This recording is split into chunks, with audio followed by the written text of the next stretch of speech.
একটু কমাই দেন আর কন্ট্রোলটা চিকন করে দেন, কমাই দেন।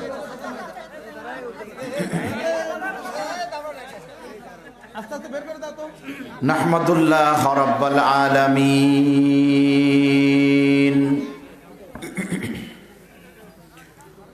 ওয়া উসাল্লি ওয়া সাল্লিমু আলা রাসূলিহিল আমিন ওয়া আলা আলিহি তাইয়্যিবিন আত-তাহিরিন ومن تبعهم بإحسان إلى يوم الدين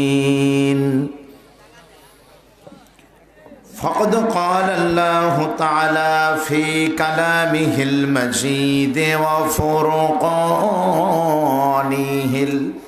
الحميد সবাই মহব্বতে পড়েন أعوذ بالله من الشيطان الرجيم بسم الله الرحمن الرحيم الذين إن مكناهم في الأرض أقاموا الصلاة وآتوا الزكاة وأمروا بالمعروف ونهوا عن المنكر ولله عاقبة الأمور إن الله وملائكته يصلون على النبي يا أيها الذين آمنوا صلوا عليه وسلموا تسليما اللهم একটু কমাই দেন, চঞ্চন যেন না করে, কম। وعلى آل سيدنا জীবনে কখনো তুমি মিথ্যে বলনি, তাই তো তোমায় পেতে কাঁদে এ ধরণী। তোমারই মতো নেতা পেলে ও গো ফুটতো সুখেরি গলাপ চামেলি বকুল।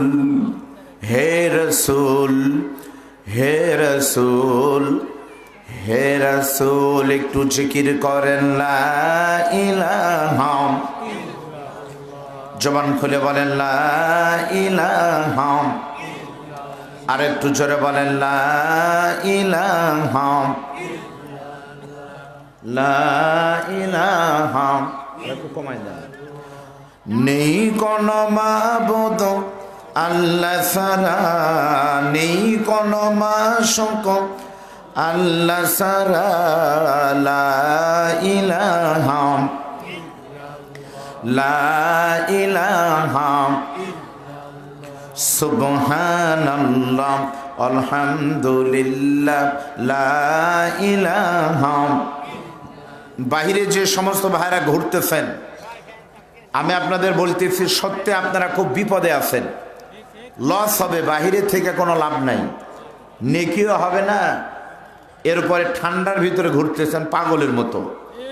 আর আজকে মুহূর্তে এখানে ঢুকে দেখেন মাহফিল মনে হচ্ছে না, মনে হচ্ছে জান্নাতের বাগান। জোরে বলেন ঠিক না বেঠিক?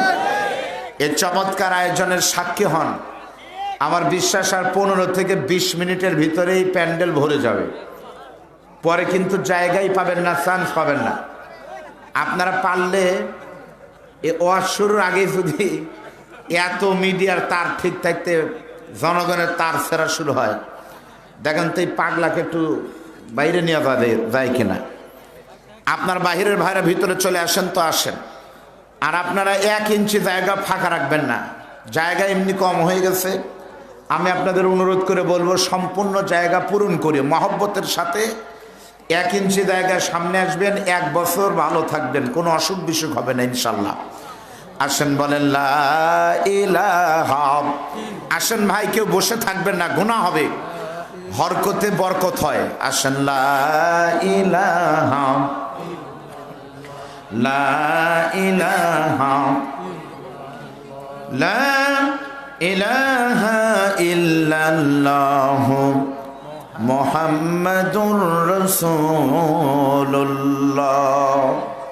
সকলেই মহব্বতে বলেন সাল্লাল্লাহু আলাইহি ওয়াসাল্লাম। বগুড়া জেলার প্রবেশদ্বারের নাম হলো শেরপুর। ঐতিহ্যবাহী শেরপুর উপজেলার শাহবন্দেগ ইউনিয়ন পরিষদের অন্তর্গত কানাইকান্দর পশ্চিমপাড়া বাইতুন নূর রহম কেন্দ্রীয় জামে মসজিদ এর সৌজন্যে এলাকার সকল মানুষের সার্বিক সহযোগিতায় আল্লাহর রহমতে আয়োজিত 17তম বার্ষিকী তাফসিরুল কোরআন মাহফিলের সভাপতি হিসাবে আল্লাহ পাক যাকে কবুল করেছেন জনাব কাজী মাওলানা মোহাম্মদ আবুল কালাম আজাদ, সম্মানিত চেয়ারম্যান মহোদয়কে আল্লাহ তাআলা উপস্থিত হওয়ার তৌফিক দান করুন। আজকের মাহফিলের সম্মানিত সহ সভাপতি, অত্র মসজিদের বরেণ্য সভাপতি জনাব মোহাম্মদ ফেরদুজ্জামান সাহেব প্রধান অতিথি হিসাবে উপস্থিত থাকার সম্মতি জ্ঞাপন করেছেন। উনি না আসতে পারলে আমরা প্রাণ ভরে দোয়া করব। আপনাদের এই শেরপুরের কৃতি সন্তান, মাটি ও মানুষের প্রিয় নেতা, সম্ভবত আপনাদের উপজেলা চেয়ারম্যানও ছিলেন, তাই না? এর আগে মেয়রও ছিলেন। তাহলে আপনাদের শেরপুরের পরিচিত মুখ, বগুড়া জেলা আওয়ামী লীগের বরেণ্য সভাপতি, আজকের মাহফিলের জন্য যার সবচাইতে বেশি ভূমিকা এবং অবদান রয়েছে, জননেতা আলহাজ মুজিবুর রহমান মজনু। আমরা দোয়া করে আল্লাহ পাক তাকে ইজ্জত সম্মান দান করুন, সকল বলেন আমিন। বরেণ্য অতিথিবৃন্দ, সম্মানিত অতিথিবৃন্দ, মাগরিবের নামাজের পর থেকে যারা বক্তব্য দিয়েছেন, বিশেষ করে আমার পূর্বে আমার বড় ভাই মুফতি মাওলানা গোলাম হোসাইন এবং আমার পরে যিনি বক্তব্য দিবেন ইতিমধ্যে আপনাদের ভিতরে উপস্থিত হয়ে গেছেন, সারা বাংলাদেশের মাটি ও মানুষের প্রিয় বক্তা। বাংলাদেশে যত বক্তাই থাকুক, এই শেরপুরের মাটি, আমার মনে হয় এমন কোনো গ্রাম নাই, মহল্লা নাই মাওলানা বজলুর রশিদ ওয়াজ করে নাই। তারপরে এমন একটা মাহফিল নাই যেই প্যান্ডেলে জায়গা ফাঁকা থাকে। আলহামদুলিল্লাহ। মোহতারাম মুফতি মাওলানা বজলুর রশিদ সাহেব, আমরা দোয়া করি আল্লাহ পাক তার প্রিয় বান্দাকে এখানে এসে সশরীরে কথা বলার তৌফিক দান করুন, বলেন আমিন। সম্মানিত অতিথিবৃন্দ, এই মুহূর্তে আমার সামনে বসা কোরআন পাগল মুসলমান ভাইয়েরা, পর্দার অন্তরালের মা এবং বোনেরা, মিডিয়ার ভাইয়েরা, প্রশাসনের নিরাপত্তায় নিয়োজিত পুলিশ প্রশাসনের ভাইয়েরা, সকলের উদ্দেশ্যে আমি আবারও সালাম দিচ্ছি। আসসালামু আলাইকুম ওয়া রাহমাতুল্লাহি ওয়া বারাকাতুহু। আজকের এই জান্নাতের বাগানে আল্লাহ আমাদেরকে কবুল করেছেন। যে মাহফিলে বসে নিঃশ্বাস ফেললেও নেকি হবে, যে মাহফিলে বসে একবার সুবহানাল্লাহ বললে সুবহানাল্লাহি তামলাউল মিজান, আলহামদুলিল্লাহি তামলানে মা বাইনাস সামাওয়াতি ওয়াল আরদ, একবার আলহামদুলিল্লাহ বললে আসমান জমিনের মাঝের ফাঁকা জায়গা আল্লাহ নেকি দিয়ে ভরাট করে দিবে। সুবহানাল্লাহ। এমন একটি মাহফিলে আসতে পেরে আমরা খুশি না বেদার? খুশি। যারা হলেন খুশি, সত্যি কি বেশি? তাহলে মুখে নিয়ে হাসি, উঁচু করে কাল্লা, সকলে মিলে বলেন সুবহানাল্লাহ। আমি আপনি সকলে মিলে দরুদ এবং সালাম পেশ করছি প্রিয় নবী, প্রিয় নেতার প্রতি। আমরা সকলে মহব্বতে বলতেছি সাল্লাল্লাহু আলাইহি ওয়াসাল্লাম। আপনারা সকলেই কেমন আছেন? আলহামদুলিল্লাহ। কানাইকান্দর মাহফিল 17তম বার্ষিকী চলতেছে। আমার সৌভাগ্য যে এই মাহফিলে সম্ভবত আমি এর আগে 2 কি 3 বার এসেছিলাম, 3 বার প্রধান বক্তা হই, আর এইবার এসেছি দ্বিতীয় বক্তা হই। তাহলে দিন দিন দাম বাড়ে আর আমার কমে নাই, বরং আমারও বেড়েছে। আপনারা বুঝেননি, উপরে থাকলে দাম বাড়ে না, বরং নিচে থাকলেই বাড়ে। বাস্তব ঠিক না ব্যাঠিক বলেন? আপনাদের পকেটে যাদের টাকা আছে সত্য কথা বলবেন, সবচাইতে বড় টাকার নোটের নাম 1000 টাকা। সবার উপরে প্রধান বক্তা থাকে না নিচে থাকে? তাহলে বড় টাকার নিচে থাকে আর উপরে থাকে 10 টাকার নোট। আমি যে বছর এসেছিলাম সেই বছরের মাহফিলের সাইজ আর এই বছর শ্বশুরের সাথে এসেছি দ্বিতীয় বক্তা, সাইজ কি এক? নন্দীগ্রামের শেরপুরের গাড়ির ড্রাইভার হওয়ার থেকে এসআর গাড়ির হেল্পার হওয়া ভালো। করে বলেন কথা ঠিক না ঠিক? বিশাল আয়োজন। আলহামদুলিল্লাহ। আপনারা বসেন ভাই, কেউ বাইরে থাকবেন না। ভাই আরো একটু কমান কর, চনচন করতেছে কেন ভাই? পিছনে দেন। আমরা অল্প সময় কথা বলবো কোরআন থেকে। আল্লাহ যেন আমাদেরকে কবুল করেন, সকলে বলেন আমিন। প্রিয় ভাইরা, যতক্ষণ আলোচনা হবে আমরা কথা বলবো কোরআন থেকে। বলেন কোথায় থেকে? কোরআনের আলোচনা বললেও লাভ, কোরআনের আলোচনা শুনলেও লাভ। ঠিক না ব্যাঠিক বলেন? আল্লাহ রাব্বুল আলামিন বলেন, কুল বিফাদলিল্লাহি ওয়া বিরহমাতিহি ফাবিযালিকা ফালইফরাহু হুয়া খায়রুম মিম্মা ইয়াজমাউন। কোরআনের আয়াত শেষ হলে কি বলতে হয় ভাই? জোরে বলেন। আল্লাহু আকবার সবাই বলবে না, যারা ইমানদার তারাই কেবল বলবে। ইমানদারদের সামনে কোরআনের কথা বললে পারে তারা আল্লাহু আকবার বলে। ফুটবল যারা খেলে তাদের সামনে গোল হলে পারে মুখ বন্ধ করে থাকে না, তারা গোল বলে। ঠিক না? আল্লাহ পাক বলেন, ইন্নামাল মুমিনুনাল্লাযীনা ইযা যুকিরাল্লাহু ওয়াজিলাত কুলুবুহুম ওয়া ইযা তুলিয়াত আলাইহিম আয়াতুহু যাদাতুহুম ঈমানাও ওয়া আলা রাব্বিহিম ইয়াতাওয়াক্কালুন। ইমানদারদের সামনে যখন কোরআনের আয়াত তেলাওয়াত করা হয় তখন তাদের ঈমান বেড়ে যায়, আর ঈমান বাড়ার আনন্দে তারা প্রকম্পিত হয় হৃদয়, তখন আল্লাহু আকবার বলে। যতদিন পর্যন্ত মুসলমানের আল্লাহু আকবার তাকবীর ছিল বাঘের মতো, ততদিন পর্যন্ত মুসলমানের সামনে কোনো রাম আর বাম সারা পৃথিবীতে দাঁড়াতে পারে নাই। ঠিক না ঠিক বলেন? এই মুসলমান তো সেই মুসলমান যারা স্পেনের মতো রাজ্য শাসন করেছিল প্রায় 1500 বছর। আমরা তো সেই মুসলমান, এই ভারত উপমহাদেশ কয়েকশো বছর শাসন করলাম, আমাদের সামনে কেউ জোরে কথা বলতে পারেনি। আর আজকে সেই ভারতবর্ষে মুসলমানদের সামনে কত কিছুই না ঘটতেছে। আল্লাহু আকবার জোরে বললে ঈমান আর নেকি বাড়িয়ে দেয় কে বলেন? আপনাদের প্রমাণ দেওয়ার জন্য বলতেছি, মিডিয়ার ভাইরা জানে, আপনারাও জানেন। এখন থেকে 2 থেকে 2.5 বছর 3 বছর আগে, 3 বছর মনে হয়নি, ভারতের কর্ণাটক প্রদেশের একটা মেয়ের নাম হলো মুস্কান। নাম শোনেননি আপনারা? মুস্কান বোরকা পরে গেল কলেজে। বোরকা পরার অপরাধে কিছু সন্ত্রাস তাকে ঘিরে ধরে অযথাই বলতেছে জয় শ্রীরাম। তাদের টার্গেট হলো মুস্কানকে ধরে বোরকা খুলে ইউটিউবে ছেড়ে দিবে যে আমাদের এখানে বোরকা পরলে এরকম হয়। ওই মুস্কান কিন্তু তখন ভয় না পেয়ে আল্লাহর কোরআনকে সাক্ষী রেখে ইমানের বলে বলিয়ান হয়ে শুধু কয়েকবার বলেছে আল্লাহু আকবার। এই বলার মাধ্যমে মুস্কানকে চিনে না এখন এমন লোক সারা পৃথিবীতে নাই। তাহলে আল্লাহর নামের স্লোগান 3 বার জোরে দেওয়াতে মুস্কানের পরিচিতি আর ইজ্জত বাড়িয়ে দিয়েছেন তিনি কে? আফসোস, সেই মুস্কানের দেশেই আজ থেকে মাত্র 1 দিন আগেকার ঘটনা। এখন তো মিডিয়ার যুগ, আমেরিকার খবর বাংলাদেশে এখনই বোঝা যায়।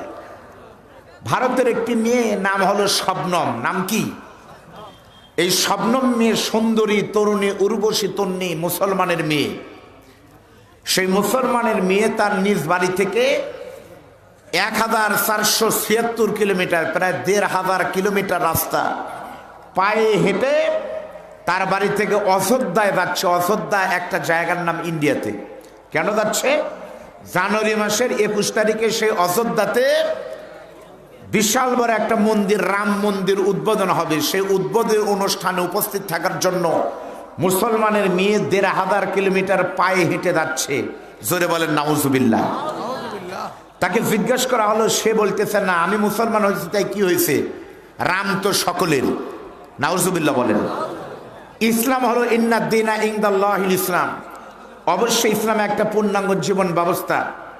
সকলেই পৃথিবীতে থাকবে, কোন ধর্মের সাথে কি আমাদের মারামারি আছে? কানাইকান্দর মাহফিলে যদি হিন্দু ভাইরা আসে আপনারা কি নিষেধ করবেন? আমি আপনাদের দ্বিতীয় বক্তা অধিকার নিয়ে বলতেছি, প্রধান বক্তার জামাই, আপনাদের এখানে কোনো হিন্দু ভাই যদি থাকেন, দাদা আপনাকে অনুরোধ করবো আপনি স্টেজে চলে আসেন। আমি আমার এই মৌলানা ভাইকে তুলে দিয়ে স্টেজে আপনাকে বসায় প্রমাণ করব ইসলাম শান্তিতে বিশ্বাসী, সন্ত্রাসে বিশ্বাসী আমরা না। জোরে বলেন কথা ঠিক না ঠিক? বৌদ্ধ খ্রিস্টান থাকবে। আল্লাহ নবী বলেছে সংখ্যাগরিষ্ঠদের দেশে অল্প ধর্মের লোকেরা থাকবে ওই রকম নিরাপদ, ডিমের ভিতরে কুসুম থাকে যেমন নিরাপদ। ইসলাম এটাই শিক্ষা দেয়, মারামারি হানাহানি ইসলাম সমর্থন করে না। কিন্তু তাই বলে কোনো মুসলমান বলতে পারবে না রাম সকলের ধর্ম আমার, ইসলাম কিন্তু রামের মন্দির আমি যাব, রামের পূজা করব, এই কথা বলার সঙ্গে সঙ্গে কোনো মুসলমানের ইমান থাকতে পারে না। জোরে বলেন কথা ঠিক না ব্যাঠি? এই শেরপুরের সব ধর্মের লোকেরা আছে, আলহামদুলিল্লাহ থাকতেই পারে। মুসলমানের মসজিদে মুসলমান যাবে, হিন্দুদের পূজার মণ্ডপে হিন্দুরা যাবে।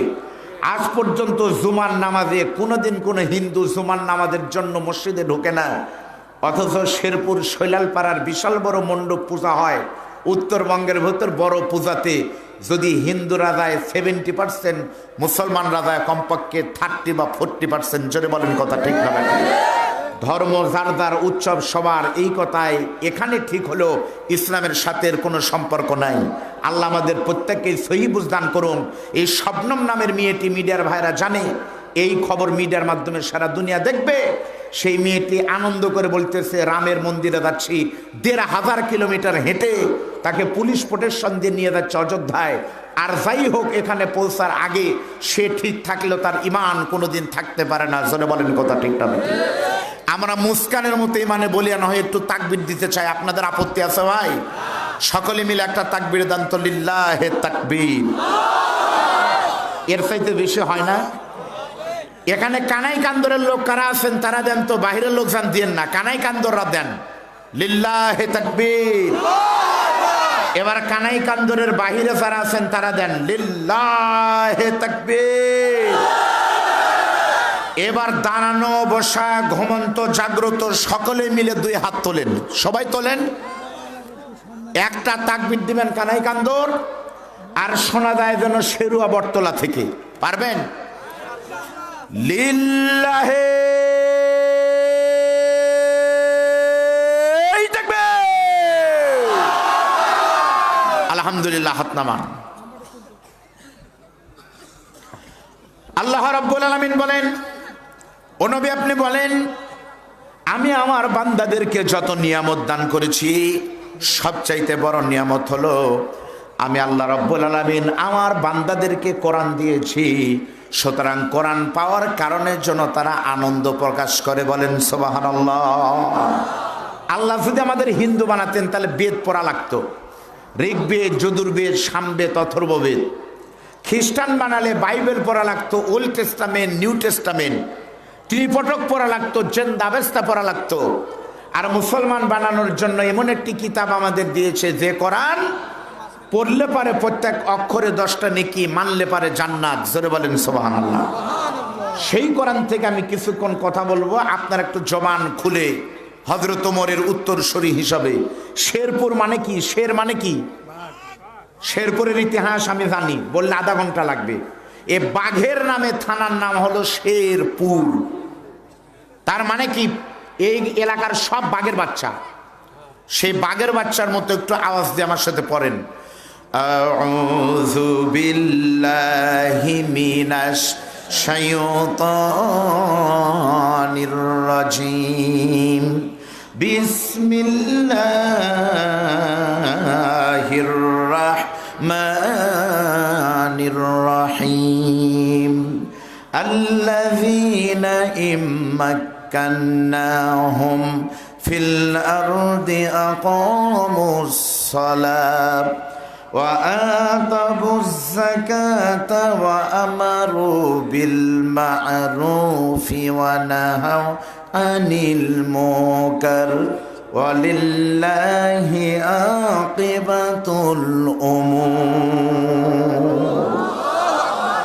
আল্লাহ তাআলা পবিত্র কোরআনে বলতেছেন আল্লাযিনা মানে হলো তারাই, ওই সকল ব্যক্তি কারা, ইম্মাক্কান্নাহুম ফিল আরদ, যারা এই রাষ্ট্রের দায়িত্ব গ্রহণ করে পরিচালনা করে। আর এই রাষ্ট্র পরিচালনা করতে গিয়ে ইমানদাররা কাজ করে চারটি। 1 নম্বর আকামুস সালাহ, নামাজ কায়েম করবে। 2 নম্বর ওয়া আতাবুজ যাকাত, যাকাত ভিত্তিক অর্থ ব্যবস্থা চালু করবে। আমারু বিল মারুফ, সৎ কাজে আদেশ দিবে। অনাহাও আনিল মুনকার, অন্যায় থেকে বাধা দিবে। আল্লাহ তাআলা বলতেছে জান্নাতি ইমানদার মানুষ ক্ষমতায় গেলে চেয়ারে বসতে পারে, এই 4টি কাজ করবে।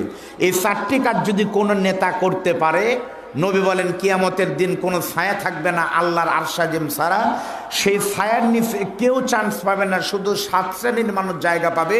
তার 1 নম্বরে হলো ইমামুন আদিলুন, ন্যায় শাসক যারা, তারা। জোরে বলেন সুবহানাল্লাহ। তাহলে যারা ভালো মানুষ তারা 4টি কাজ করবে। 1 নম্বর নামাজ বাধ্যতামূলক, যাকাত দেওয়াই লাগবে, ভালো কাজ করাই লাগবে, মন্দ করা যাবে না। আচ্ছা বলেন তো 4টা কাজ যদি বাধ্যতামূলক হয়, কানাই কান্দরের সবাই যদি নামাজ পড়ে তাহলে কি কোনো সমস্যা ভালো হবে না খারাপ হবে? সবাই যাকাত যদি বাধ্যতামূলক দেয় তাহলে কি গরিব থাকবে? সৎ কাজে যদি আদেশ করে তাহলে কি অন্যায় থাকবে? আর অন্যায় যদি বাধা দেয় তাহলে চুরি ডাকাতি থাকবে? ওই গ্রামটা তখন কানাই কান্দর থাকবে না, তখন হবে ছোট একটা মদিনা। ধরে বলেন ঠিক না বেটি?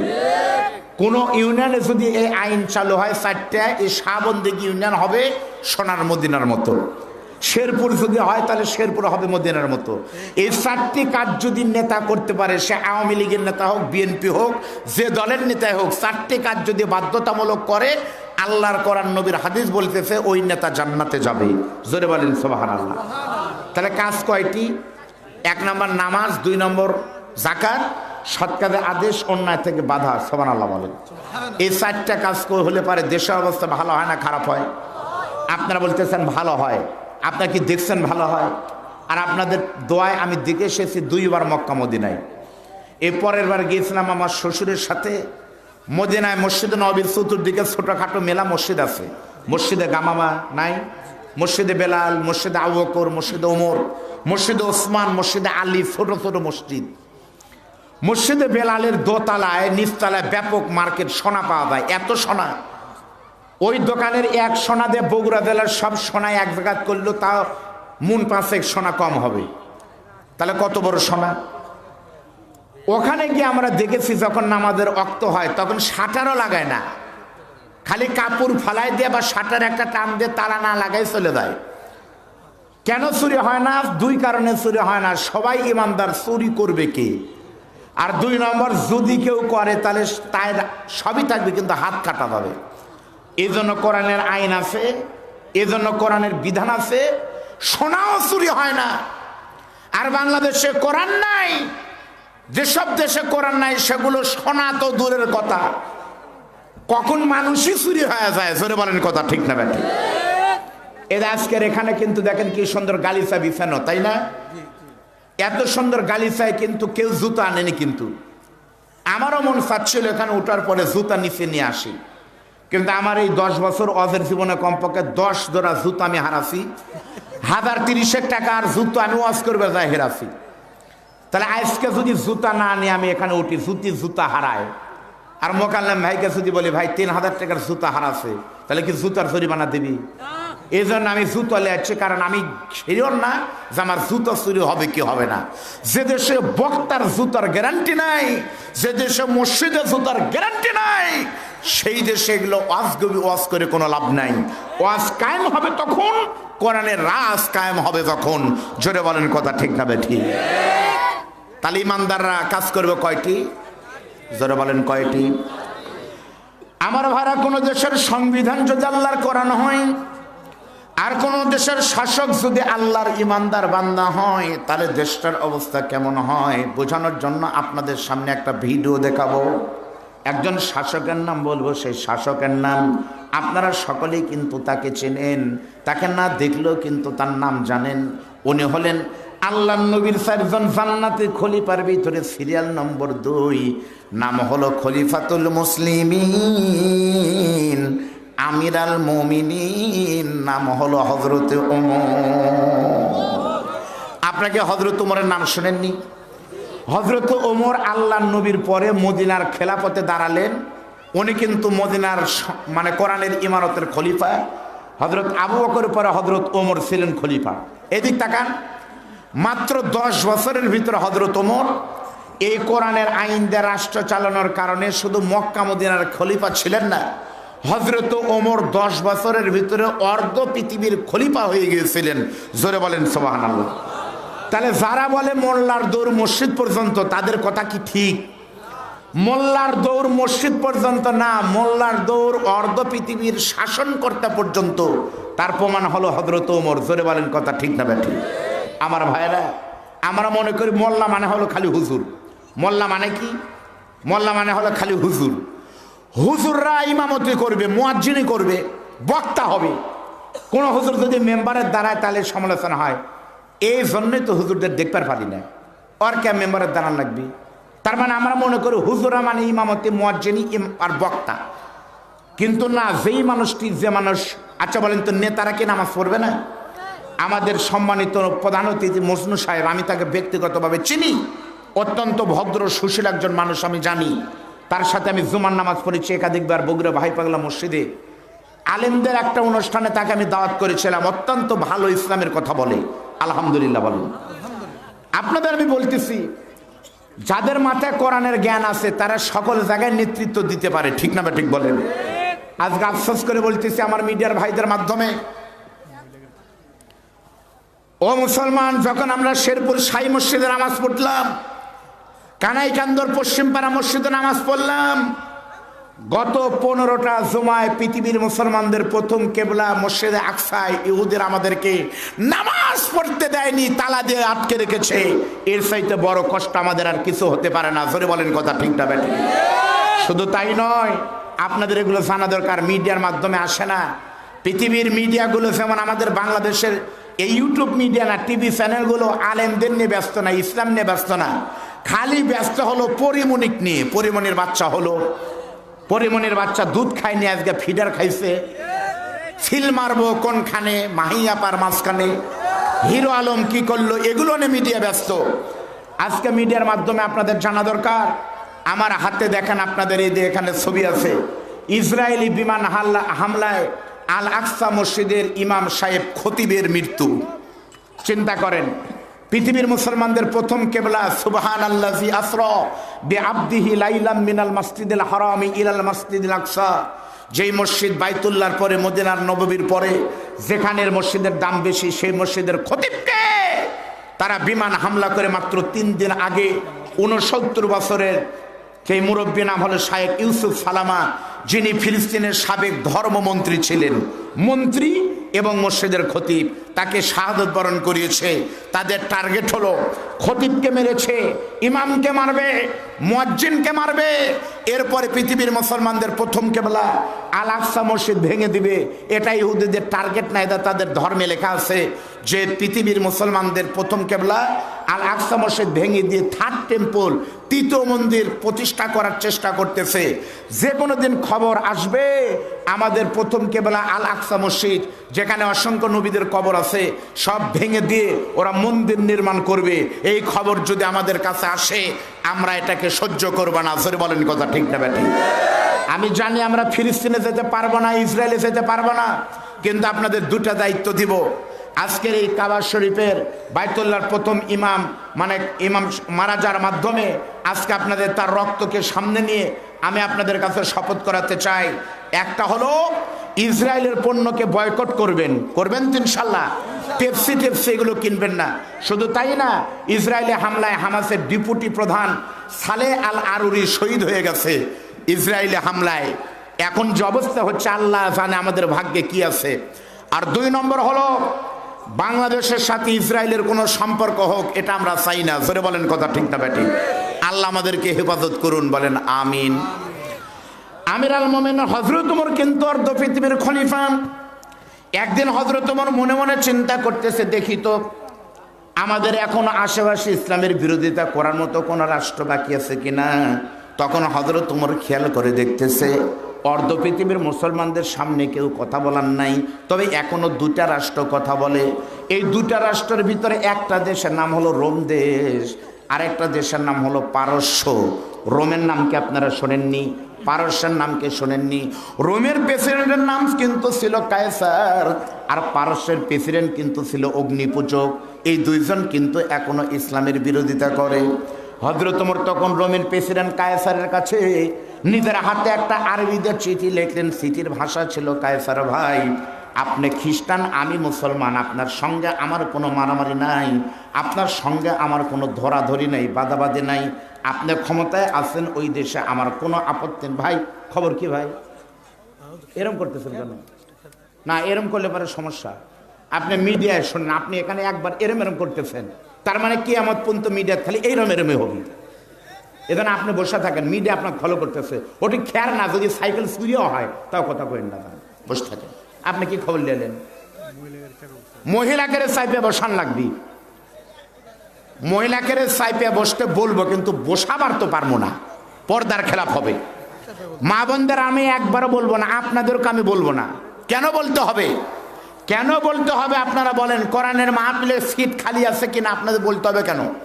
শেরপুর থেকে গেটলক গাড়িতে চড়েন, সাতমাথা যাবে বগুড়া, ভাড়া দেওয়ার পর যদি সিট খালি না থাকে হেল্পারের সাথে মারামারি লাগেন, ভাড়া নিচ্ছ সিট দাও। কোথায় সিট আছে? গোটা গাড়ি দেখে দেখে যদি ফাঁকা জায়গায় বসেন, এত সুন্দর জান্নাতের বাগানে কোথায় সিট আছে আপনার গোড়া লাগবে কি? আপনার চোখ নাই কেন? গাড়িতে টাকা দিয়ে উঠছেন, একটু ফ্রি, ওই জন্য দাঁড়ায় আছেন না? দাঁড়ায় থাকবেন তারা কারা? তাদের ব্যাপারে বলতেছি, যারা পুরুষ তারা এখানে বসেন, যারা মহিলা তারা মহিলা প্যান্ডেলে যান, আর নারী পুরুষের মাঝখানে যদি হিজড়া থাকেন দাঁড়ায় থাকেন। হিজড়া যদি বেশি হয় ব্যবস্থা একটা করে দিন। মন খারাপ করলেন আপনারা?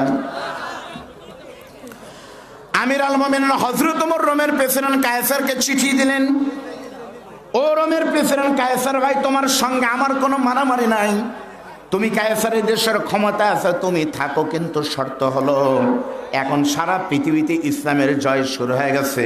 এখন তুমি যদি ক্ষমতায় থাকতে চাও তোমাকে অবশ্যই ইসলাম ধর্ম পালন করে থাকতে হবে। আমি ওমর তোমাকে সময় দিলাম মাত্র 7 দিন। কথা বলেন ভাইজান, কয় দিন? আমি ওমর তোমাকে সময় দিলাম মাত্র 7 দিন। এই 7 দিনের ভিতরে তুমি কায়সারকে অবশ্যই আসলিম তাসলিম মুসলমান হতে হবে। আর 2 নম্বর হলো তোমাকে কোরআন দিয়ে রাষ্ট্র চালানো লাগবে।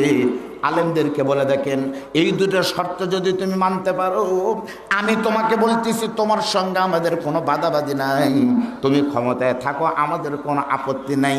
আমি ওমর শুধু চাই কোরআনের শাসন চালু।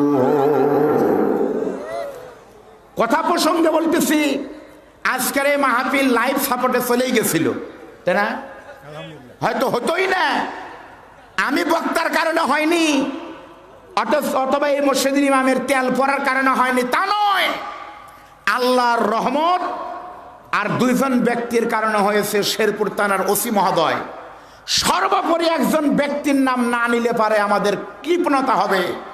শেরপুর ধনুটের আগামীর এই এলাকার মানুষের নেতৃত্ব যিনি দিবে, নেতা মুজিবুর রহমান মজনু সাহেবের আন্তরিকতা কিন্তু হয়েছে, হয়নি? তাহলে মজনু সাহেবের জন্য আজকে বলছে যে রাজনীতির কোনো কথা কবেন না, আর আমি বলছি আমি বলবো। কেন? রাজনীতির কথা যদি না বলি তাহলে মজনু ভাইয়ের জন্য দোয়া করা লাগবে, দোয়া করবো না? এজন্য দোয়া করবই। মজনু সাহেব এমপি হোক, আমাদের কোনো আপত্তি নাই, আমার শ্বশুরও দোয়া করবে।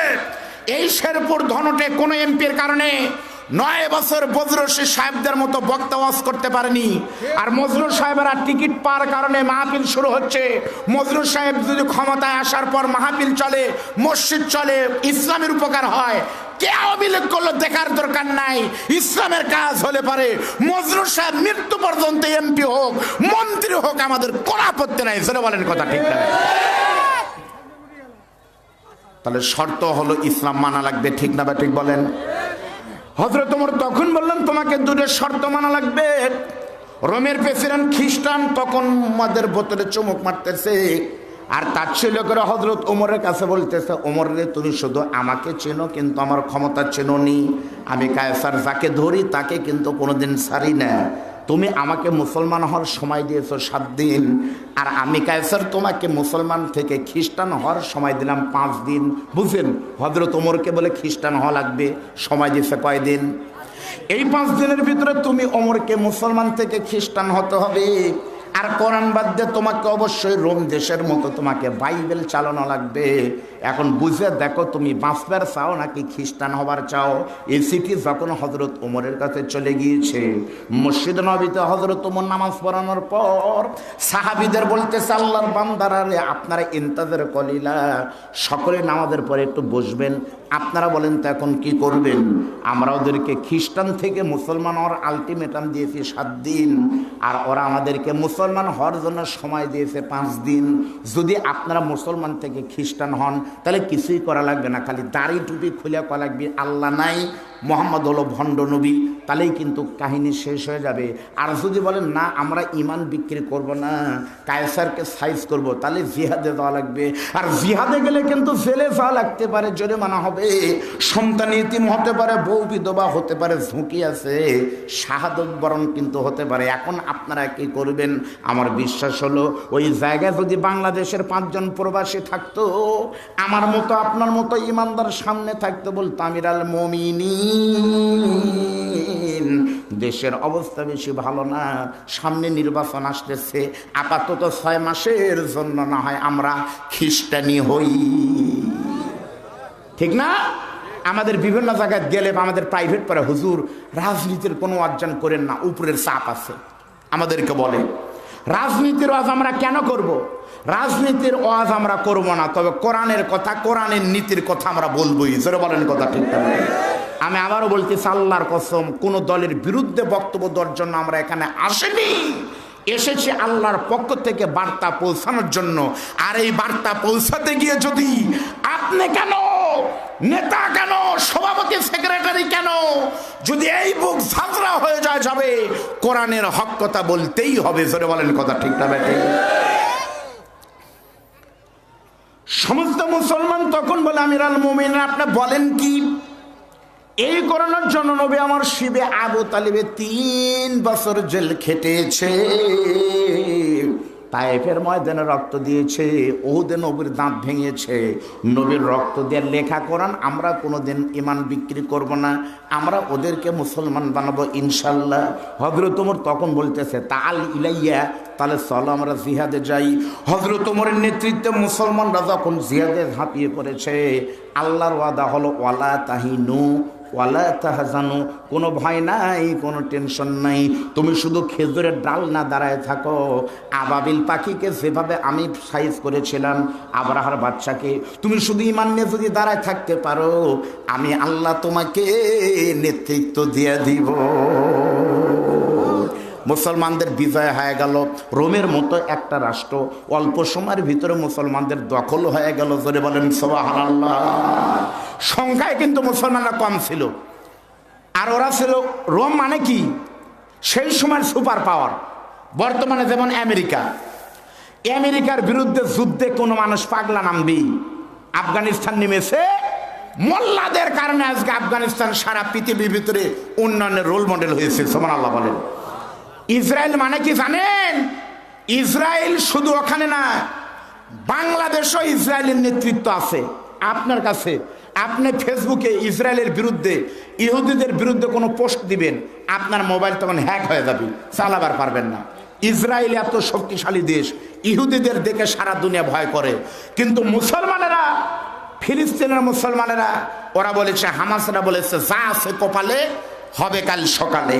মাত্র 20 মিনিটের ভিতরে 5000 রকেট লঞ্চার ফালায়া তছনছ করে দিয়ে প্রমাণ করেছে, ধরে আল্লাহ ধরে না, ধরলে আল্লাহ ছাড়ে না। জোরে বলেন কথা ঠিক না বেঠিক? এই মেয়ে সংখ্যা দিয়ে কি হয়?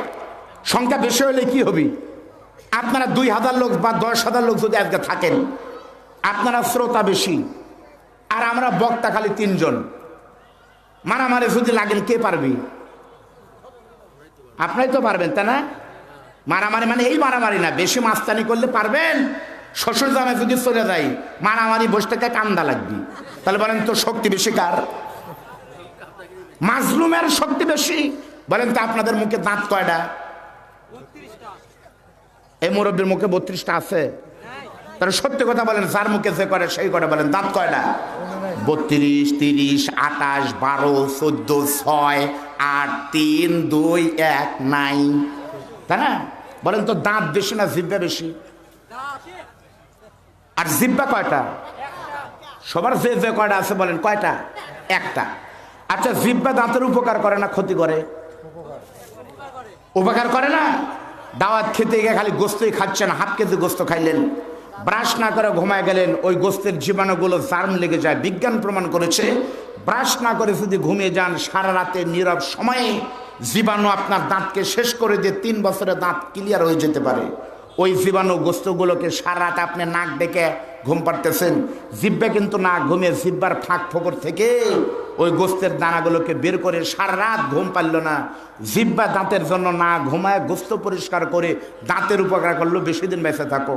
সকালবেলা আকিমনি হোটেলে নাস্তা করতেছে আমার মোকাল্লেম ভাইয়ের হুজুর, হঠাৎ করে নাস্তা করতে হচ্ছে পরোটা, কি হলো দেখে রক্ত বের হচ্ছে।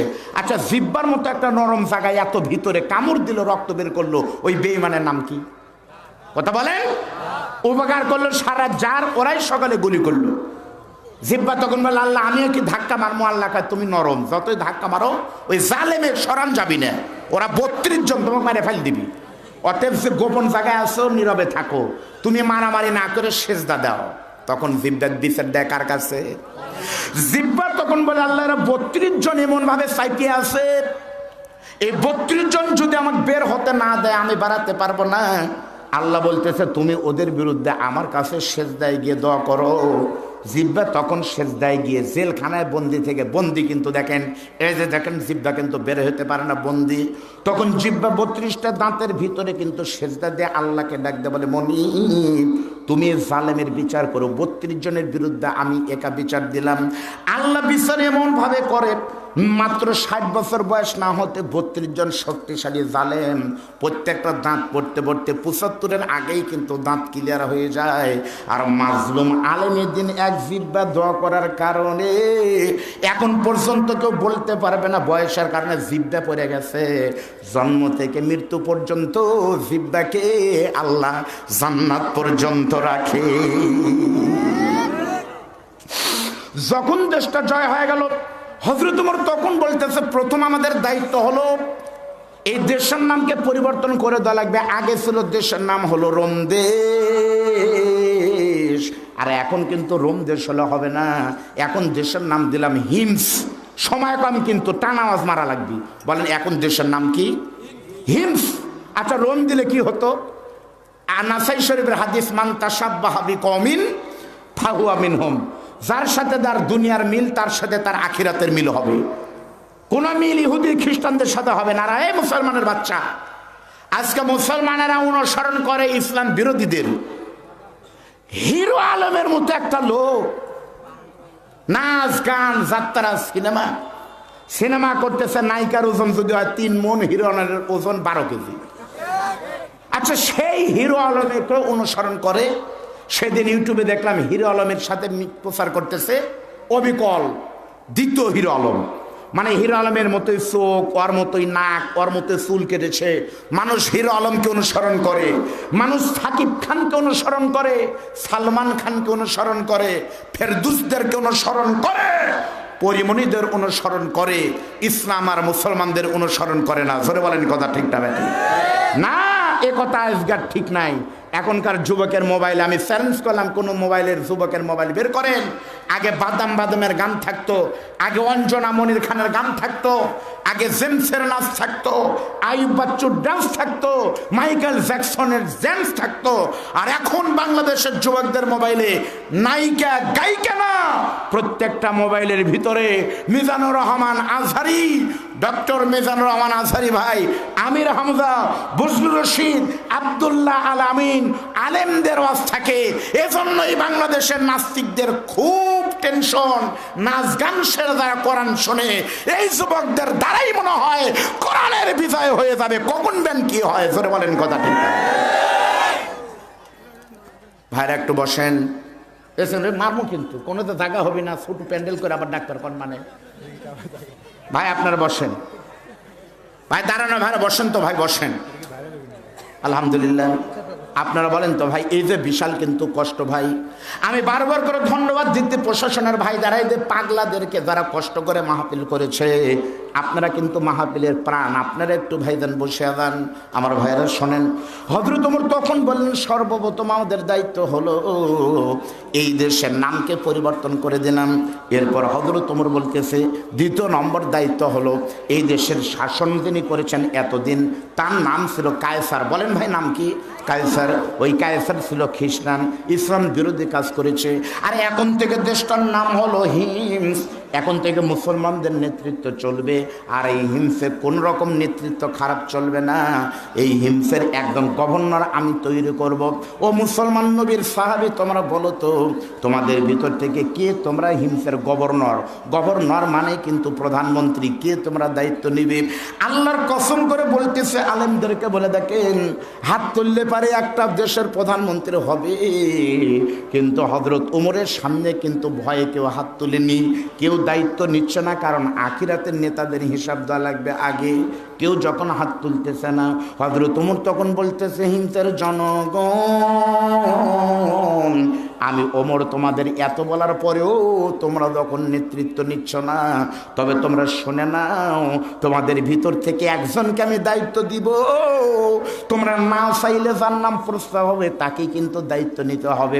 কারণ একটা দেশ তখনই ভালো হবে যখন একটা দেশের টপ টু বটম, জিরো থেকে হিরো পর্যন্ত সমস্ত মানুষ ইসলাম অনুযায়ী চলাফেরা করবে। কথা ঠিক না ঠিক বলে? ভাইরা আমার বাংলাদেশ অহংকার করি আমি। আপনাদের দয়ায় ভারতে গেলাম, সৌদি আরব গেলাম, ওমানে গেলাম, কাতার গেলাম, ওমরা থেকে আসার ট্রানজিট ছিল। সত্যি বলতেছি, মক্কা মদিনায় যদি আল্লাহর ঘর আর নবীর রওজা না থাকতো, ফিরে নিয়ে গেলে আমি মক্কায় যাইতাম না, কারণ এতই অশান্তি। বাড়ি নাই, ঘর নাই, পানি নাই, ঠিক না ঠিক বলেন? ভারতে গিয়েছি, কত ওই রকম কোনো জিনিস নাই। আর আমার বাংলাদেশে নাই কি বলেন তো? সবই আছে। সেদিন টাঙ্গাইলে ওয়াজ করতে গেলাম, এক জমিতে একসাথে আপনার আনারস হচ্ছে, মধুপুরে আনারস, ওই জমিতে কলা হচ্ছে, ওই জমিতে হলুদ হচ্ছে, তিনটা হচ্ছে। ধান হচ্ছে, পুকুরে মাছ হচ্ছে, গাছে কলা হচ্ছে, গরু দুধ দিচ্ছে, সেই দই আমরা খাচ্ছি, চতুর্দিকেই ভালো। কিন্তু বাংলাদেশ একমাত্র শুধুমাত্র যদি ভালো মানুষের নেতৃত্ব আসতো, বাংলাদেশ হতো সোনার বাংলাদেশ। যেটা বলেন কথা ঠিক না ব্যাঠিক? ভাইরে, ভালো মানুষ সবার হওয়া লাগবে। মাননীয় প্রধানমন্ত্রী যদি চেষ্টা করে, এক মানুষ চেষ্টা করে কোনোদিন ভালো হবে? সবার চেষ্টা করা লাগবে। আফসোস কথায় কথা আসে, আমি আপনাদের দেখায় কথা বলতেছি, যেন ভুয়া খবর দিতে না পারেন। আমি একজন শিক্ষক, কিন্তু আমার সবচেয়ে বড় পরিচয় হলো আমি একটা ফাজিল মাদ্রাসার আরবি প্রভাষক। আমি কিন্তু মাস্টার। এ ভাই একটু সাইড হন, আমি কিন্তু একজন মাস্টার। এদিক তাকান, আমি একজন শিক্ষক। এই কথাগুলো মূল্যবান। আমি একজন শিক্ষক হিসাবে আপনাদেরকে বলতেছি, আলহামদুলিল্লাহ আমাদের জন্য এই যে জানুয়ারি মাসের 1 তারিখে, কথা বলেন, জানুয়ারি মাসের 1 তারিখে সারা বাংলাদেশে প্রত্যেকটা বিদ্যালয়ে কিন্তু ফ্রি নতুন বই দেওয়া হয়। আলহামদুলিল্লাহ বলেন। ভাইরা, নতুন বইয়ের যে কি আনন্দ রে! নতুন বই আর নতুন বউ। জানুয়ারি মাসের প্রথম দিন আর বাসর রাত জীবনে একটাই আসে, খুব মজার দিন আর খুব মজার রাত। কথা বলেন ঠিক না ঠিক? আমার মনে আছে যখন স্কুলে পড়েছি তখন আমাদের এত বই দিত না। তখন 5টা বই থাকলে পরে একটা দিত নতুন, আর 3টা দিত এরশাদের আমলের পুরাতনগুলো। তাইলে লাফায় প্যান খুলে দৌড়। আর এখন সব বই নতুন দেয়, এরা কিন্তু সরকারের বড় একটা অর্জন, ঠিক না? আমি দেখি যে ছোট ছোট বাচ্চারা নতুন বইয়ের মৌ মৌ গন্ধ কি আনন্দ করে। কিন্তু আমরা জানতে চাই, এই বই দেওয়ার পরে একটি বইয়ের নাম হলো ইসলাম ও নৈতিক শিক্ষা, 3য় শ্রেণীর বই। প্রত্যেকটা বাচ্চার হাতে তুলে দেওয়া হলো কোটি কোটি কপি বই। এই বই নেওয়ার পরে বাড়িতে গিয়ে দেখা গেল এই নতুন বইয়ের ইনার কপিতে, তার মানে ইনার কপি হলো এটা মূল পৃষ্ঠা, তার পরের পৃষ্ঠায় বড় করে মুসলমানদের বইতে, ইসলাম শিক্ষা বইতে মানে কি বলে আপনার দুর্গার ছবি বড় বড় করে ছবি দেওয়া আছে। আমাদের আজকে জানতে হয়, সরকারকে ধন্যবাদ জানাই। সরকার জানার পরেই প্রত্যেকটা স্কুলের এই বইগুলো তুলে নিয়েছে, নিয়ে নতুন করে বই দিবে। আলহামদুলিল্লাহ, মাননীয় প্রধানমন্ত্রী, শিক্ষামন্ত্রীকে ধন্যবাদ জানাই। কিন্তু আমাদের জানতে ইচ্ছা করে, ভুল হতে পারে, বইয়ের ভিতরে একটা লেখা ভুল হতে পারে, একটা লাইন ভুল হতে পারে, কিন্তু যারা কোটি কোটি টাকা সরকারের কাছ থেকে নিয়ে বই ছাপালো, এই কমিটিতে যারা আছে, তারা বই যখন প্রকাশ করলেন, এই পৃষ্ঠা খুললেই তো এই পৃষ্ঠা দেখা যায়, এই পৃষ্ঠা বের করলেই তো এই পৃষ্ঠা দেখা যায়। এত কিছু জানার পরেও 18 কোটি মুসলমানের বাংলাদেশে ইসলাম শিক্ষা বইতে কিভাবে দুর্গার ছবি আসলো, এর জবাব তোমাদেরকে দিতে হবে। জোরে বলেন, কথা ঠিক না বেটা? ইতিমধ্যে সরকার বলেছে আমরা এটা তদন্ত করব।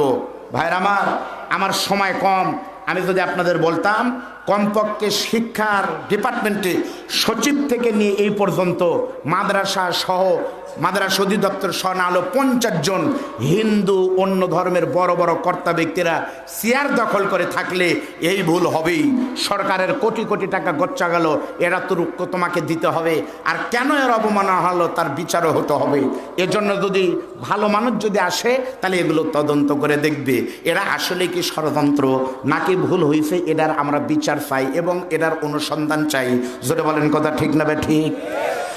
আল্লাহ নবীর সাথে হযরত ওমর বলতেছে তোমাদের ভিতর থেকে দায়িত্ব নেওয়া লাগবে। কেউ যখন হাত তুলে নিয়ে হযরত ওমর বলতেছে, হিমসের জনগণ, আমি ওমর তোমাদের ভিতরে ঘোষণা করলাম, আমি আগামী কয়েকদিনের জন্য এই দেশের নতুন খলিফা যিনি দায়িত্ব নিবে, ওই দেশের খলিফার নাম হলো, নবীর গরীব সাহাবী যিনি দায়িত্ব নিবেন তার নাম হলো হযরতে সাঈদ ইবনে আমির। দাঁড়াও। হাজার হাজার মানুষের ভিতরে সাঈদ ইবনে আমির যখন দাঁড়িয়ে গেলেন, হযরত ওমর তখন বলতেছে, সাঈদ ইবনে আমির রে, তোমাকে কিন্তু হিমসের গভর্নর বানাই দিলাম, তুমি এই দেশের প্রধানমন্ত্রী। গাছের গোড়া কেটে দিলে গাছ যেমন ঠাস করে পড়ে যায়, সাঈদ ইবনে আমির এরকম হাউমাউ করে কাঁদতেছে আর বলে, আমিরাল মুমিনিন, ও খলিফাতুল মুসলিমিন, আমি হলাম একজন রাখাল, আমি গরিবের ছেলে, এত বড় বিশাল দায়িত্ব তো আমি নিতে পারবো না, আমার দ্বারা কিন্তু সম্ভব না। হযরত ওমর তখন বলতেছে, আল্লাহর পক্ষ থেকে ইজ্জত আসে, সামি'না ওয়া আতা'না, তুমি শুনেছ তোমাকে দায়িত্ব নেওয়া লাগবে।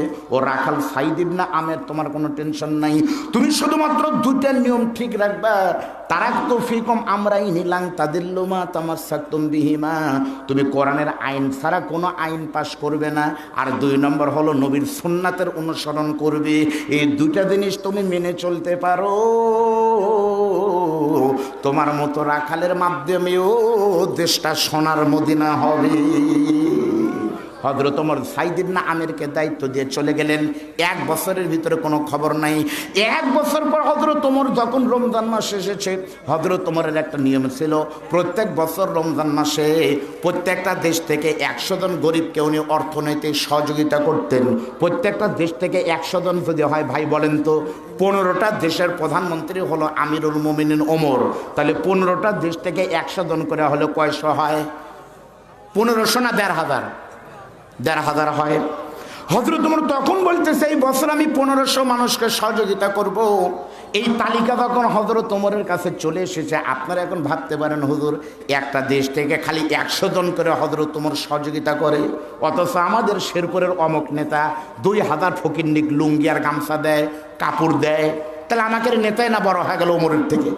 আমাদের বাংলাদেশের নাটক হয়, কোরআন বলতেছে যাকাত গরিবের বাড়িতে রাষ্ট্র পৌঁছায় দিবে, আর আমার বাংলাদেশে একটা যাকাতের লুঙ্গি নেওয়ার জন্য মারামারি করে মানুষ মারা যায়, ঠিক না? করোনা যখন চলতেছিল, করোনার ভিতরে আমি নিজে ইউটিউবে দেখছি, ভাই ফেসবুকে, 3 জন নেতা মিলে, 3 জন নেতার ওজন তা 2.5 মণ করে হলো 4.5 মণ, 3 নেতা মিলে একটা গরিব ফকিরে, গরিব মানুষকে এইভাবে করে কি জন্য দিচ্ছে। আমি তখন পুরোটা না পড়ে লিখছি, আলহামদুলিল্লাহ, আল্লাহ তাআলা তাদের দানের কারণে জান্নাত দান করুন। তো একজন আমাকে আবার মেসেঞ্জারে লিখছে, হুজুর, আপনি যে না পড়ে জান্নাত দিলেন, এই 3 লোক মিলে ওই ফকিরনি কি দিচ্ছে আপনি দেখছেন? আমাদের বাংলাদেশে ইন্না লিল্লাহ, তার মানে ওই মরছে। যদি অ্যাক্সিডেন্ট হয়, ইন্না লিল্লাহ, আল্লাহ তাকে কবর জান্নাত বানায়, মরেইনি। এটা আমার শ্বশুর, আমার দাদি শাশুড়ি মারা গেছে, অনেকে হুজুরের ছবিতে লিখছে ইন্না লিল্লাহ, হুজুরের মা মারা গেছে, অনেক ভুগলু না পড়েই আল্লাহ হুজুরের কবরকে জান্নাত বানায় দেয়। ওটা মা না, হুজুর পড়ার টাইম নেই। তা আমি যখন লিখছি যে আল্লাহ তাআলা এই তিন নেতাকে জান্নাত দেখে, একজন বলছে হুজুর আপনাকে পড়ে দেখছেন কি দিচ্ছে? তা আমি বললাম যে ভাই পড়িনি, আমার মনে হলো তিন নেতা মিলে যে সাইদের নেতা দিচ্ছে, তিনজন মিলে দিচ্ছে মনে হয় কোনো সোনালী ব্যাংকের চেক 2-1 লাখ টাকা হবে। পরে কয় দেখেন হুজুর খেয়াল করে ভালো করে, আমি খেয়াল করে দেখলাম টেকা না, চেক না। করোনার ভিতরে তিন নেতা মিলে এক গরিব ফকিরনি, এই নিরীহ ভিখারিনীকে একটা মাস্ক দিচ্ছে, এক মাস্কের 2 কান 3জন টাইনে ধরে দিচ্ছে। আমি চিন্তা করছি এত বড় বড় নেতা, তাও তো 20,000 টাকা দিবি, কিন্তু মাস্কের দাম তখন 20 টাকা, এখন তো ফকিরও কিনে না 2 টাকা দিয়ে। তাহলে এইরকম 3 নেতা মিলে যদি 5 টাকার মাস্ক দেয়, তাহলে এই নেতা তো পুরো শেরপুরের মানুষকে প্রত্যেক বছরই দিবার পারবি। আর হযরত ওমর যাকে দিতেন তাকে সহযোগিতা করতেন না, কর্মসংস্থান করতেন, তার 14 গোষ্ঠীর ভিক্ষুক থাকতো না। জোরে বলেন সুবহানাল্লাহ। আমিরুল মুমিনিন ওমর তখন বললেন তোমাদের ভিতরে দায়িত্ব দিয়ে গেলাম, 1 বছর পরে 15টা দেশের 1500 মানুষের তালিকা যখন চলে গেছে, হযরত ওমর তাহাজ্জুদ নামাজ পড়ে তালিকাগুলো ইনকোয়ারি পড়তেছে, দেখি তো নতুন দেশের নাম হলো হিমসনগরী, এই দেশের নতুন খলিফার নাম হলো সাইদ ইবনে আমির। মনে আছে আপনাদের? যে খলিফা 1 বছর হলো দায়িত্ব পালন করতেছে। আমি দেখি তো এই দেশের গরিবের তালিকায় কারা কারা আছে। ও শেরপুরের মুসলমান হযরত ওমর তখন তালিকা খুলে দেখে, এই তালিকার নিচের 99 থেকে 2 থেকে 100 পর্যন্ত নিচের 99 জনকে হযরত ওমর চিনে না, কাউকেও কোনোদিন দেখেও নি। কিন্তু 99 জনের পরে উপরে যার নাম 1 নম্বর আছে, ওই 1 নম্বর মানুষের নাম দেখে হযরত ওমর লাভ দিয়ে উঠেছে। কারণ গরিবের তালিকার ভিতরে 1 নম্বর হিসাবে যে লোকটার নাম দেখা যায়, ওই লোকটা আর কেউ নয়, ওই লোকটা হলো ওই দেশের মুখ্যমন্ত্রী, নতুন দেশের খলিফার নাম গরিবের তালিকায় দেখা যায় 1 নম্বরে নাম আছে, নাম হলো সাইদ ইবনে আমির। সুবহানাল্লাহ কবে কবে? আচ্ছা, কোন দেশের প্রধানমন্ত্রী 1 নম্বর গরিব হয়? এটা একটা পাগলামি কথা না? এটা হয় তাই? হযরত ওমর তখন বলতেছে তালিকা তৈরি করলো কে? 2 জন সেনা সদস্য দাঁড়িয়ে বলতেছে আমিরুল মুমিনিন আমরা তৈরি করেছি। হযরত ওমর বলতেছে আমি তৈরি করতে বলছি গরিবের তালিকা, আর তোমরা কোটিপতির তালিকায় কেন করেছো? বলতেছে না তো হুজুর, গরিবের তালিকায় করেছি। বলতেছে প্রধানমন্ত্রীর নাম 1 নম্বর তালিকায় কি গরিব না কোটিপতি? তখন 2 জন বলতেছে হুজুর আপনি একটু তদন্ত করে দেখেন, আমরা ওই দেশে 15 দিন থেকে ছিলাম, সবচাইতে ভাঙ্গা কম দামি বাড়িতে থাকে উনি হলেন খলিফা, সবচেয়ে কম দামি বাজার করে খলিফা, সবচেয়ে কম দামি কাপড় পরে খলিফা, আমরা ধরে নিয়েছি এই দেশের গরিব হলো খলিফাই 1 নম্বর। হযরত ওমর তখন বুঝতে পেরেছে কোন দেশের সংবিধান যদি আল্লাহর কোরআন হয়, আর কোন দেশের শাসকের ভিতরে থাকে যদি আল্লাহর ভয়, তখন ওই দেশটার দেশ থাকে না, ওই দেশটা তখন এমনিতেই জান্নাত হয়ে যায়। ওই দেশের খলিফা দই খাবে না যদি জনগণ না খাবার পারে। আমাদের দেশের নেতারা দই খায় না ডায়াবেটিসের ভয়ে। ধরে বলেন কথা ঠিক না ঠিক? হযরত ওমর তখন বলতেছে আমি ওমর নিজে একটু যাব আগামী জুমার দিন, আমি নিজে একটু যাই দেখতে চাই প্রধানমন্ত্রী কেমনে গরিব হয় ভাইজান।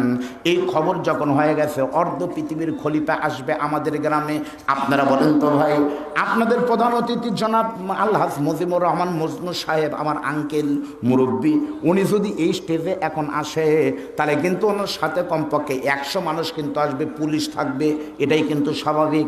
আর অর্ধ পৃথিবীর খলিফা যদি আসে তাহলে নিরাপত্তা কেমন হবে? সকলের ভিতরে আনন্দের বন্যা বয়ে যাচ্ছে। হযরত ওমর আসবে আগামী জুমার দিন, শেরপুর অমুক মসজিদে অমুক মাঠের ভিতরে বক্তব্য দিবে, চতুর্দিকে আনন্দের বন্যা বয়ে যাচ্ছে। কিন্তু দেখা গেল শুক্রবারে জুমার নামাজ তো অনেক পরের কথা, জুমার নামাজের আগে থেকে চতুর্দিকে লোক আসতে আসতে মাঠ কানায় কানায় পূর্ণ হয়ে গেছে, লক্ষ লক্ষ মানুষ হয়ে গেছে। আপনাদের কি বিশ্বাস একটা হুজুরের বক্তব্য শোনার জন্য লাখ লাখ লোক হয়? হয়। আজকের মাহফিল তার প্রমাণ। আমি যখন এসেছিলাম প্রথমবার, তখন আমাকে মোকাল্লাম ভাই করছে, ভাই আমাকে গ্রামে লোকই হয় না, এরা কানাই কান্দরের মাটির দোষ। এইবার প্রমাণ হয়েছে লোক হয় কি হয় না, লোক হয়নি, এইবার লোক হয়েছে, আরো হবে, কিছুক্ষণ পর খুলে দেওয়া লাগবে। আর আমার মোকাল্লাম ভাইয়ের দাবি আগামী বছর যেন আমির হামজা আসে, তাহলে প্যান্ডেল একটু ছোট করেন, পুরা পাতার। তাহলে আমির হামজার বক্তব্য শোনার জন্য, মাওলানা বজরুল রশিদের ওয়াজ শোনার জন্য যদি এই অবস্থা হয়, হযরত ওমরের বক্তব্য শোনার জন্য কি হবে? সব কথা বলা যায় না, কিছু কথা বিঙ্গিতে বলবো। বললে পরে আলেমরা মিষ্টি বুঝে আর খারাপ লোকেরা মদ বুঝে। আপনারা বুঝে নেবেন কার নাম বলতে চাচ্ছি, সরাসরি বলতে পারতেছে না। জনগণ শুনে নেন, এই বগুড়ার 12টা উপজেলায় যদি 100টা করে মাহফিল উপজেলায় হয়, কমপক্ষে 1500-2000 মাহফিল কিন্তু বগুড়া জেলায় হয়। কিন্তু বগুড়া জেলার কোনো মাহফিল নাই যে মাহফিলে এত লোক হতো।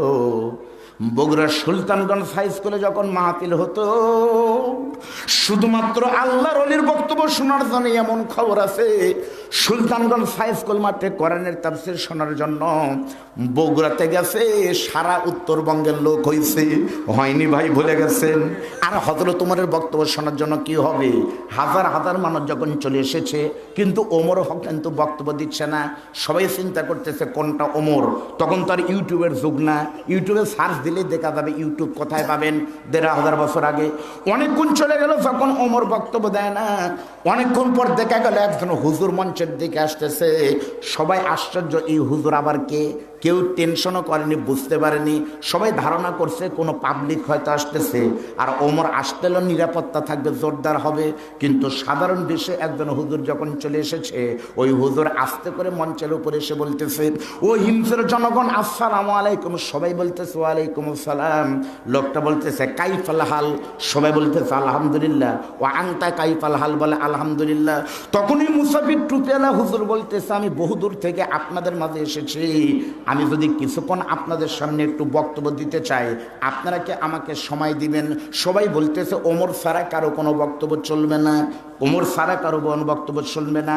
এমন সময় লোকটা নিজের পরিচয় দিয়ে বলতেছে, জনগণ, যে ওমর ওমর করে আমাকে তোমরা টাইম দিচ্ছ না, যার জন্য তোমরা পঙ্গপালের মতো তাকায় আছো, তোমরা শুনে নাও, জেনে নাও, আমি হলাম সেই ওমর। সবাইকে এটাই অর্ধ পৃথিবীর খলিফা দেখে বোঝা যায়নি। সুবহানাল্লাহ বলে। এই বছরে মাহফিলে গেছি সত্যি কমপক্ষে 5টা মাহফিলে। এমপি সাহেব মাহফিলে গেছি, স্টেজে কখন বোঝা যায়নি। এমপি সাহেব বসে আছেন চুপ করে, অথচ বাংলাদেশে বহু মাহফিলে গেছি পাতি নেতা। ওই মাহফিলে গেলে মনে মন ভাঙ্গিয়া তারপর উঠবি। কিছু হলে বলে হুজুর এটা বাদ দেন, এটা বাদ দেন, বাদ দেন। সভা বন্ধ। কয় কে ভাই আপনি? চেনেন? আমি শেরপুর উপজেলার শাহবন্দিগি ইউনিয়নের কানাইকান্দর দক্ষিণ পাড়ার অমুক নেতার খালাতো বোনের ছোট ভাইয়ের সাথে সাউদিয়াতে একবার নাস্তা করছেন 21 বছর আগে, আমি সেই নেতা। আমির আল মোমেন ওমর যখন বলছে আমি ওমর, সঙ্গে সঙ্গে প্রত্যেকটা মানুষ বলতেছে কয় কি রে ওমর? হযরত ওমর বলতেছে, বাবা আমি আপনাদের সামনে বক্তব্য দিব, তার আগে আপনারা বলেন তো, 1 বছর হলে যে টুপি আলা হুজুরকে খলিফা বানায় দিয়ে গেলাম, নাম হলো সাইদ ইবনে আমির, খ্রিস্টানের পরে প্রথম মুসলমান খলিফা আপনাদের। গত 1 বছরের ভিতরে ইসলাম বিরোধী, মানবতা বিরোধী কোনো অকাম যদি এই হুজুর করে থাকে, তোমরা বলো, আল্লাহর কসম করে বলতেছি, যদি চুরির প্রমাণ আনতে পারো হাত কেটে দিব, মদের বিচার আনতে পারো 100 বেত মারবো, যদি জেনার বিচার আনতে পারো মারতে মারতে দুনিয়া থেকে বিদায় করব। বলো তো কোনো অভিযোগ আছে কিনা? প্রত্যেকটা জনগণ তখন বলে আমির আল মুমিনিন, ও খলিফাতুল মুসলিমিন, আমাদের খলিফার বিরুদ্ধে মানে দূরের কথা, অপরাধ তো দূরের কথা, গত 1 বছরের ভিতরে আমাদের খলিফা সাইদ ইবনে আমিরকে ছোট বড় গরিব ধনী কেউ কোনোদিন আগে সালাম দিতে পারেনি। যতই প্রস্তুতি নিয়ে যান না কেন, উনি সবাইকে সালাম দেয়। আমাদের বিশ্বাস হয় না উনি কি আসলে মানুষ নাকি ফেরেশতা। অনেকে মনে করে দেন ফেরেশতা। সুবহানাল্লাহ বলেন। তার বিরুদ্ধে কি বিচার হবে? সবাই বলতেছে কোনো অভিযোগ নাই। হযরত ওমরের তখন চোখ দিয়ে পানি পড়তেছে। কোন দেশের সংবিধান যদি আল্লাহর কোরআন হয়, আর কোন দেশের শাসক যদি এইরকম ইসলাম হয়, ওই দেশটার জনগণ তখন নেতাকে ফেরেশতাই মনে করতে হয়। হযরত ওমর তখন বলতেছে আলহামদুলিল্লাহ। এমন সময় মাঝখান থেকে একটা জোয়ান যুবক মানুষ দাঁড়িয়ে বলতেছে আমিরুল মুমিনিন, সবাই বলতেছে তার বিরুদ্ধে কোনো বিচার নাই। আমি জানি জনগণ না বুঝে হো হো করতেছে, তার বিরুদ্ধে ইসলাম বিরোধী, মানবতা বিরোধী 3টা মামলা 4টা মামলা আছে। হযরত ওমর বলতেছে কি কি তুমি বলো তো। তখন বলতেছে প্রথম নম্বর বিচার হলো আমাদের দেশের খলিফা সাইদ ইবনে আমির প্রতিদিন অফিসে আসে কমপক্ষে 10 মিনিট লেট করে, দেরি করে আসে। কয়ে দেখেন। 2 নম্বর অভিযোগ হলো আমাদের দেশের খলিফা সাইদ ইবনে আমির অফিসে আসে, এই দেশের জুমার নামাজের ইমামতে উনি করে কেন্দ্রীয় মসজিদে, জাতীয় মসজিদে। কিন্তু সাইদ ইবনে আমির মাসে 3টা যদি 4টা জুমা হয়, 3 জুমার নামাজের ইমামতি করে। শেষের জুমায় উনি ইমামতি তো দূরের কথা মসজিদে যায় না। অনেকের ধারণা, আমার ধারণা উনি নামাজ না পড়ে সব মাসে একদিন ঘুম পারে। 2 নম্বর অভিযোগ।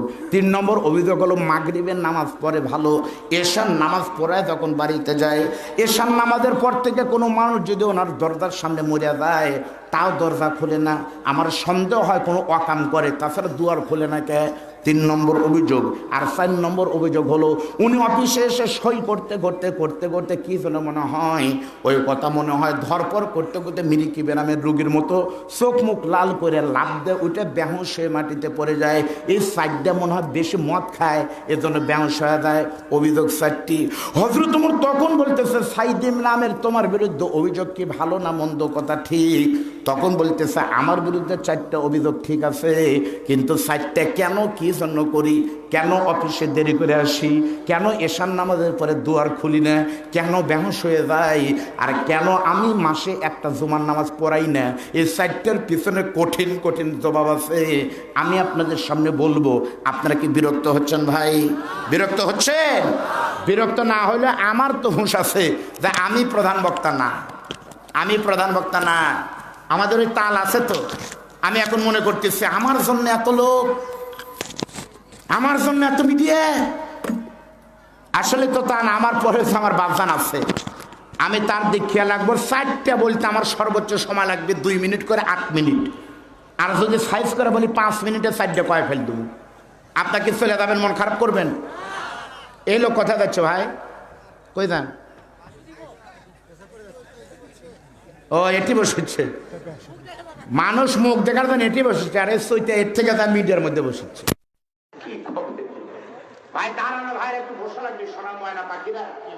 আপনাদের অনুরোধ করে বলতেছে, আমি জানি আপনাদের এখানে জায়গা নাই। শোনেন শোনেন, শেরপুর যখন রাস্তা বড় হওয়ার আগে মানুষ জায়গা কিনছে, বাড়ি করছে ঘন ঘন করে। যদি জানতো 2023 সালে 22 সালে রাস্তা বড় হবে, তাহলে মানুষ আগে এসে বাড়ি করলো নি। রাস্তার ভিতর জায়গা পড়লেই কোটিপতি